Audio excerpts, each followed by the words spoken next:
तो हाँ जी, की हालचाल, वापस नए वीडियो में स्वागत करता हूँ। तो आज की इस वीडियो में बताऊंगा साइंस का मोस्ट इम्पोर्टेंट ऑब्जेक्टिव नहीं सब्जेक्टिव प्रश्न, ऑब्जेक्टिव नहीं सब्जेक्टिव प्रश्न है ना। मोस्ट रिपीटेड प्रश्न है हर एक। यहाँ से देखिएगा ना, अगर आएगा यहाँ से 2 प्रश्न पक्का रहेगा, यहाँ से 2 प्रश्न 2-2 नंबर वाला पक्का रहेगा। उसके बाद मैं करवाऊँगा 5 नंबरिया भी करवाऊँगा, 5 नंबरिया 2 नंबरिया भी चलेगा। सब विषय का चलेगा, हिंदी रहे, सोशल साइंस साइंस तो करवा ही रहा हूँ है ना, संस्कृत का सब विषय का ही चलेगा। 2 नंबरी वाह, समझ में आ रहा है। उसके बाद जो जिसमें 5 नंबर का पूछता है, 5 नंबर ये भी आपको बताया जाएगा। चलिए, मैट्रिक परीक्षा 2023 बिहार बोर्ड के लिए, चलिए बने रहेंगे वीडियो में। देखिए पहला प्रश्न क्या आ गया, पहला प्रश्न ही आ गया, देखिएगा ध्यान से एकदम। पहला प्रश्न है प्रकाश संश्लेषण क्या है। देखिए प्रकाश संश्लेषण क्या, इस क्रिया का रासायनिक समीकरण लिखे। बहुत ही ज़्यादा महत्वपूर्ण है, मोस्ट वीवीआई प्रश्न, मोस्ट वेरी वेरी इंपॉर्टेंट प्रश्न है जी, है ना। देखिए क्या बोले, सभी हरे पौधे क्लोरोफिल तथा, ध्यान से समझिएगा, सभी हरे पौधे क्लोरोफिल तथा सूर्य की प्रकाश की उपस्थिति में, सूर्य की प्रकाश की उपस्थिति वायुमंडल से यानी वातावरण से है ना, वायुमंडल से कार्बन डाइऑक्साइड ग्रहण कर, कार्बन CO2 मतलब कार्बन डाइऑक्साइड ग्रहण करके कार्बोहाइड्रेट का निर्माण करता है, कार्बोहाइड्रेट का निर्माण करते हैं। इस क्रिया को प्रकाश संश्लेषण रासायनिक, तो इस क्रिया को प्रकाश संश्लेषण कहते हैं ना। लेकिन समीकरण दीजिए, मतलब रासायनिक समीकरण, प्रकाश संश्लेषण का रासायनिक समीकरण इस प्रकार है। देखिएगा, देखिए ध्यान से देखिएगा क्या होता है।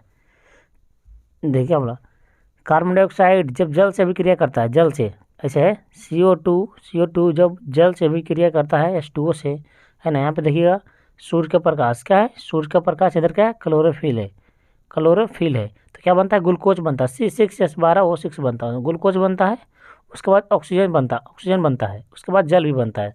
तो देख लीजिएगा, इसको ना 1-2 बार करके लिख लीजिएगा, है ना, 1-2 बार करके लिख दीजिएगा। इसको इंग्लिश में बोलते हैं फोटोसिंथेसिस, है ना। तो इसको आराम से 1-2 बार लिखिए कॉपी में।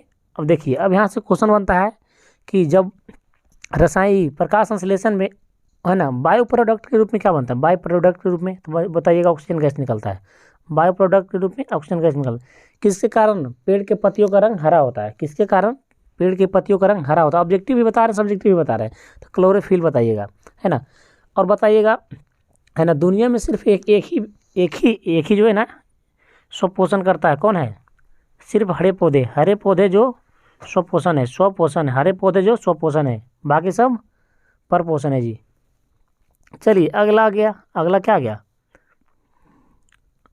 2 नंबर है स्वपोषी। देखिए आ गया ना, स्वपोषी पोषण तथा विषमपोषी पोषण में अंतर लिखे। स्वपोषी पोषण तथा विषमपोषी पोषण में अंतर लिखे, ज़्यादा अंतर नहीं है। देखिए क्या, एक अंतर में देखिए कितना कितना घुसाया हुआ है। स्वपोषी मतलब जो अपना भोजन स्वयं बनाए, है कि नहीं।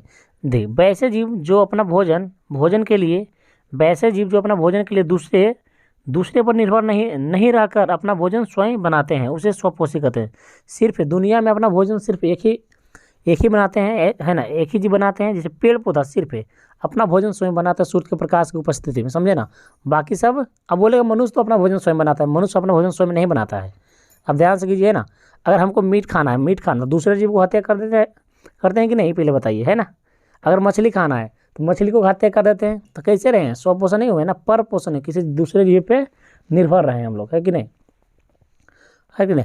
अगला में आइएगा, देखिए फिर से, वैसे जीव जो भोजन के लिए दूसरे जीवों पर निर्भर ना रहकर अपना भोजन स्वयं बनाता है, जैसे में क्या है, हरे पेड़ पौधे। दूसरे में आइएगा, इसी का क्या था, परपोषण और विषम पोषण में उल्टा जैसे इसका। देखिए क्या, वैसा जीव जो भोजन के लिए प्रत्यक्ष या अप्रत्यक्ष यानी डायरेक्ट या इनडायरेक्ट, है ना, प्रत्यक्ष या अप्रत्यक्ष यानी डायरेक्ट इनडायरेक्ट, वैसे जीव भोजन के लिए प्रत्यक्ष या अप्रत्यक्ष रूप से दूसरे पर निर्भर रहते हैं, उसे परपोषी या विषमपोषी कहते हैं। परपोषी या विषमपोषी, फिर से, वैसे जीव भोजन के लिए प्रत्यक्ष या अप्रत्यक्ष रूप से दूसरे जीवों पर निर्भर रहते हैं, उसे क्या कहते हैं, विषमपोषी या परपोषी कहते हैं। देखिए दुनिया के सभी जीव, है ना, दुनिया के सभी जीव हरे पेड़ पौधे छोड़कर दुनिया के सभी जीव हरे पेड़ पौधे छोड़कर विषमपोषी होते हैं, है ना। जैसे हाथी हो गया, मनुष्य हो गया, कीड़े मकोड़े हो गए, कुछ भी हो गया, तो क्या लिख देंगे, बहुत हार्ड भी नहीं है ना। स्वपोषण जो अपना भोजन स्वयं बनाता है स्वपोषी कहलाता है। जैसे सिर्फ हरे पेड़ पौधे, विषमपोषी या परपोषी जो अपना भोजन स्वयं नहीं बनाकर दूसरे जीवों पर निर्भर रहता है, कोई दिक्कत, है ना। तो कुछ भी हो सकता है, मनुष्य हो सकता है, कुछ भी, है ना, कीड़ा मकोड़ा कुछ भी, चलिए 3 नंबर प्रश्न में आ गया। देखिए क्या 3 नंबर में है ना, महाभिव्याय प्रश्न, जाइलम एंड फ्लोएम में अंतर बताइए। जाइलम एंड फ्लोएम में अंतर बताइए, है ना, जाइलम तथा फ्लोएम में अंतर बताइए। देखिए पहला जब अंतर आएगा ना तो रो बनाइएगा और कॉलम बनाइएगा, ऐसे करके लिखिएगा जी, ऐसे करके एक तरफ जाइलम लिखिएगा, एक तरफ फ्लोएम लिखिएगा, फ्लोएम लिखिएगा, ठीक ना, ऐसे लिखिएगा, ठीक है। और 1 नंबर देके लिखिएगा इधर, 1 नंबर देके इधर लिखिएगा, 2 नंबर इधर देके, 2 नंबर इधर देके, कोई दिक्कत नहीं ना। तो चलिए इसमें देखिए क्या बोलता है, जाइलम तथा फ्लोएम में निम्न अंतर है, बहुत बढ़िया से लिखिएगा। देखिए देखिए जाइलम की कोशिका क्या होता है, मृत होता है, जाइलम की कोशिका मृत होता है। आइएगा और आइएगा, 4 अंतर मैं आपको बता रहा हूँ। यह जल कौन, जाइलम, यह जल एवं घुलित खनिज लवण स्थानांतरण करता है ना, यानी एक जगह से दूसरे जगह तक, एक स्थान से दूसरे स्थान तक पहुंचाता है। स्थानांतरण मतलब वही हुआ। तीसरा देखिए जाइलम में जल एवं खनिज लवण का संचलन, जाइलम में जल एवं खनिज लवण का संचलन ऊपर की ओर एक दिशीय होता है। देखिए जाइलम जो होता है ना, जल का संबंध करता है। बोलिए जाइलम किसका संबंध करता है, ऑब्जेक्टिव क्वेश्चन बोलेगा जल का। तो पेड़ पौधा है ना, पेड़ पौधा है, ये पेड़ है ना जी, पेड़ से नीचे क्या, जड़ से तना तक ले जाता है, पत्ती तक ले जाता है, समझे ना, पत्ती तक ले जाता है। बस एक ही दिशा जाइलम जो करता है, नीचे जड़ से, है ना, पत्ती हर एक भाग में पहुंचाता है। और फ्लोएम क्या करता है ना, कि जड़ से ले जाता है भी पत्ती के साथ सभी भाग में, और ऊपर से लाता है भी, यानी ले जाता है भी फ्लोएम और लाता है भी फ्लोएम। और जाइलम क्या करता है, एक दिशीय सिर्फ जाइलम में जल एवं खनिज लवण का संचरण ऊपर की ओर एक दिशीय होता है, समझे ना।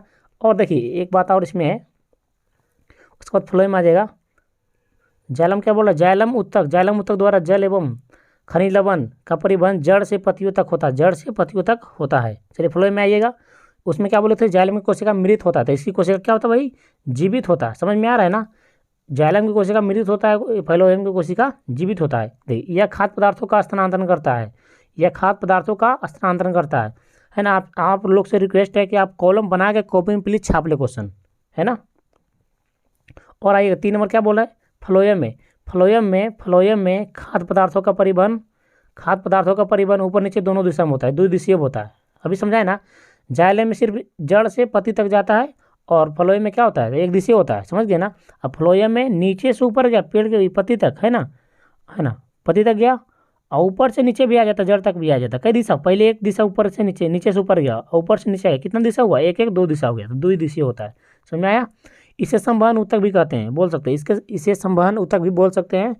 ये भोजन का संवहन करता है। जाइलम जल का संवहन करता है, भोजन का संवहन कौन करता है, भोजन का संवहन करता है भाई फ्लोएम। डायरेक्ट ऑब्जेक्टिव क्वेश्चन है, जाइलम जल का संवहन करता है, फ्लोएम भोजन का संवहन करता है। क्लियर।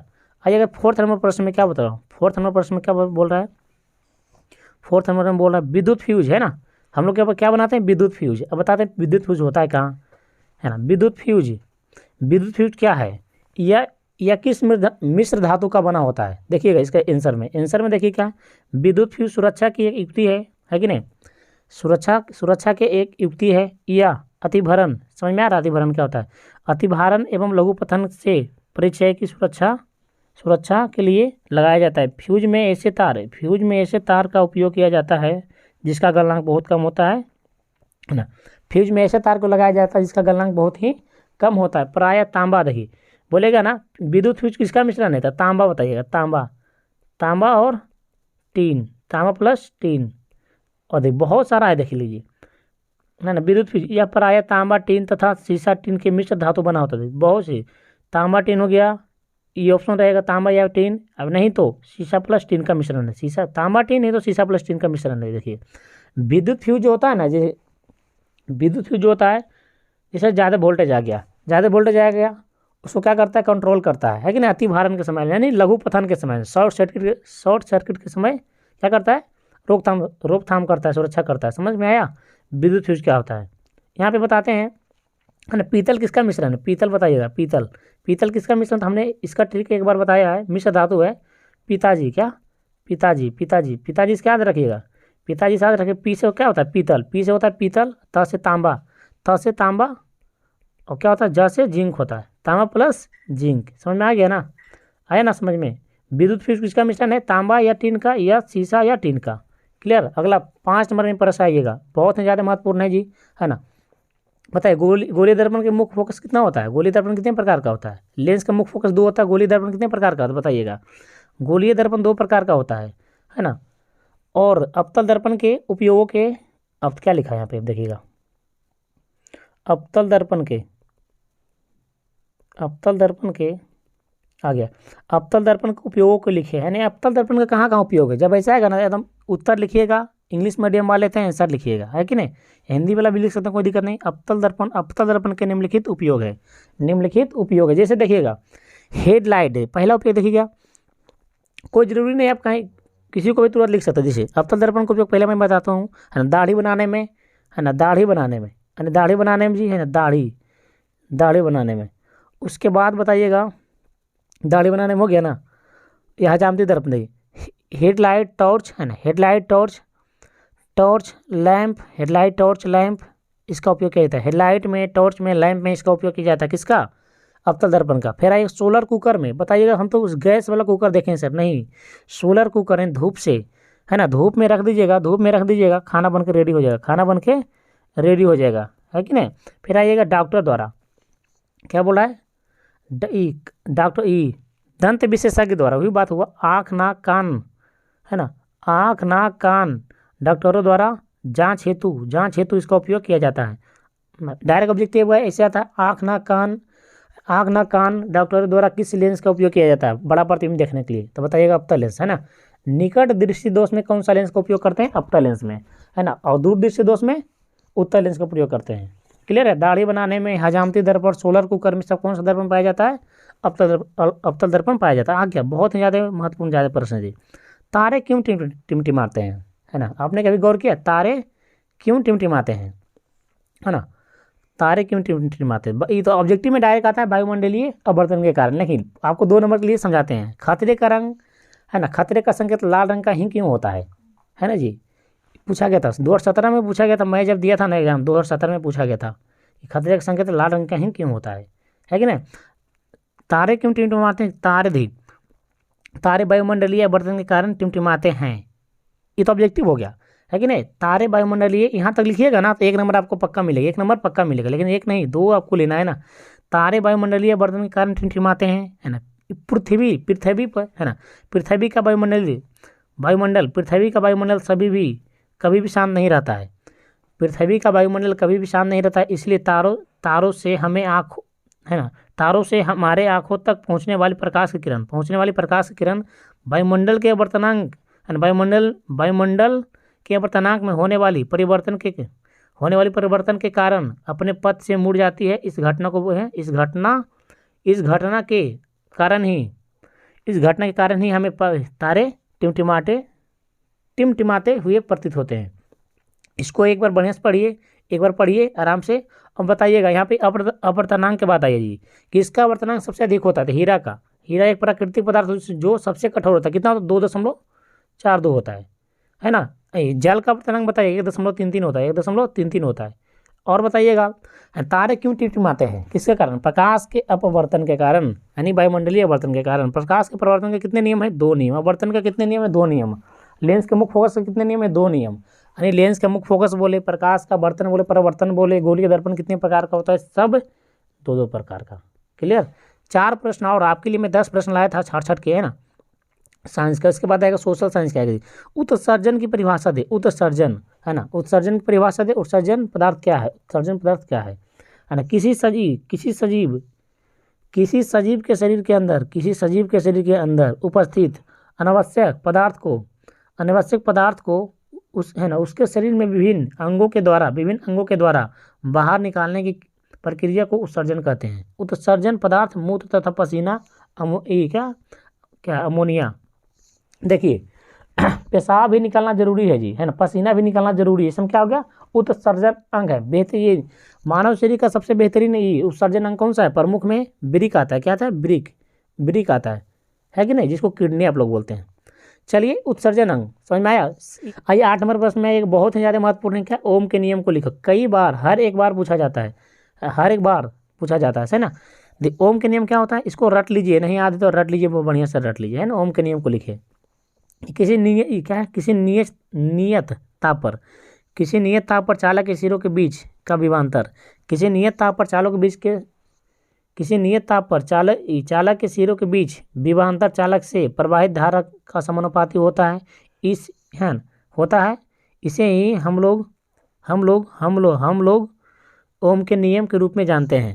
तो ज़्यादा हार्ड भी नहीं, किसी नियत ताप पर चालक के सिरों के बीच विभवांतर चालक के प्रवाह का समानुपाती होता है। इसे हम लोग क्या बोलते हैं, ओम के नियम के रूप में जानते हैं। देखिए V बराबर क्या होता है, V बराबर IR होता है। V समानुपाती I है ना, बोला है क्या बोला है, किसी नियत ताप पर चालक के सिरों के बीच का विभवांतर भी है ना, विभवांतर भी और धारा प्रवाहित, तो धारा कैसे मात्रा क्या होता है, मतलब I से डोनेट करते हैं, है ना। तो क्या हो जाएगा, सब मिला के क्या हो जाएगा, देखिए क्या सब मिला क्या हो जाएगा, V बराबर IR। डायरेक्ट ऑब्जेक्टिव में पूछेगा कि V बराबर IR है, क्या है, V बराबर IR, ओम के नियम है। R क्या, देखिए R क्या है, R एक नियतांक है, यानी कांस्टेंट है, जिसे चालक का प्रतिरोध कहा जाता है। R एक नियतांक है जिसे चालक का प्रतिरोध कहा जाता है। क्लियर है ना। आइएगा, नेत्र की समंजन क्षमता से क्या समझते हैं, नेत्र की समंजन क्षमता के क्या समझते हैं। नेत्र में कौन सा लेंस होता है, हमारे आँख में कौन सा लेंस होता है, बताइएगा, उत्तल लेंस होता है। हमारे यहाँ किस लेंस की तरह व्यवहार करता है, उत्तल लेंस की तरह व्यवहार करता है। दोनों प्रश्न अलग अलग से पूछता है कि नहीं, बताइएगा, है ना। नेत्र की समंजन क्षमता से आप क्या समझते हैं, तो इसका आंसर है मानव नेत्र वस्तुओं को अपने लेंस की फोकस दूर को बढ़ा कर देख सकता है। देखिए फिर से, मानव नेत्र वस्तुओं को अपनी लेंस की फोकस दूर को बढ़ा कर देख सकता है ना, बढ़ाकर देख सकता है। नेत्र की इस क्षमता को समंजन क्षमता कहते हैं। बहुत ही ईजी में, ज़्यादा हार्ड में भी नहीं है। आज आप इसको 2 बार 3 बार पढ़िए, आपको याद हो जाएगा, है कि नहीं। आइएगा, लास्ट प्रश्न देखिए, है ना। पीत क्या है, आपको है मालूम, पीत क्या है। देखिए पीत क्या है, मनुष्य के है ना, पीत क्या है, मनुष्य के पाचन में इसका क्या महत्व है। देखिए पीत क्या है बताते हैं, पीत का परिभाषा, पीत यकृत ग्रंथि से स्रावित होता है। पहले ध्यान से, यकृत जो है ना, लीवर से पहले बोलेगा ना, पीत कहाँ से स्रावित होता है जी, यकृत से, है ना। पीत यकृत से स्रावित होता है ना। पीत यकृत से स्रावित होता है, होने वाला द्रव है जो छोटी आंत में भोजन के पचने में सहायक होता है। मनुष्य के इस पाचन क्रिया में इसका निम्नलिखित महत्व है। ध्यान से देख लीजिएगा, पीत यकृत ग्रंथि से स्रावित होने वाला द्रव है जो छोटी आंत में भोजन के पचने में सहायक होता है। मनुष्य के पाचन क्रिया में इसका निम्नलिखित महत्व है। देखिएगा क्या महत्व है जी, क्या महत्व है, देख लेते हैं क्या महत्व है पीत का। पीत का रंग कैसा होता है, हरा होता है। पीत का रंग क्या था, हरा होता है ना। देखिए पीत, है ना, पीत भोजन में बसा के बड़े कण को छोटे छोटे कण में तोड़ने में मदद करता है। सही बात है।